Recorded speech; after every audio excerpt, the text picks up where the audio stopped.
இங்கே நல்லவனும் யாரும் இல்லை, கெட்டவனும் யாரும் இல்லை. எல்லாரையும் ஒரு சூழல் தான் தீர்மானிக்குது. இப்போ நான் என்ன சொல்கிறேன், நீ என்ன சொல்கிறது முக்கியம் இல்லை.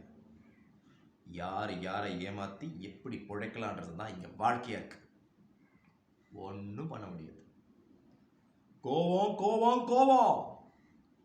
ஏன் இந்த கோபம்? ஒருத்தர் மேலே கோவப்படுறதுக்கு முன்னாடி அதற்கான முழு தகுதி நமக்கு இருக்கான்னு பார்த்துக்கணும். அப்படி இருந்தால் தான் கோவப்படணும். இல்லையா நம்ம மேலே காரி துப்பிக்கணும் அப்படின்னு. என்னது கோவிஷீல்டு கோவேக்சின் போட்டால் பிளேட்லெட் கம்மியாகுமா? சித்தப்பு என்ன ஆட்டம் போட்ட நியூஸ் வருது பத்தியா? இப்போ மகனா உனக்கு பிளேட்லெட் கம்மியாக போகுது, நீ சாக போறியா? ஆனால் இன்னொரு நியூஸ் சொல்கிறாங்களே அப்படிலாம் எதுவும் இல்லைன்னு. எதை நான் கன்ஃபார்ம் பண்ணிக்கிறது? டேய் அப்போ எப்படி இருந்தாலும் என் சித்தப்பு சாக போகிறான். ஐயோ சித்தப்பு உனக்கு சங்கு கன்ஃபார்மு.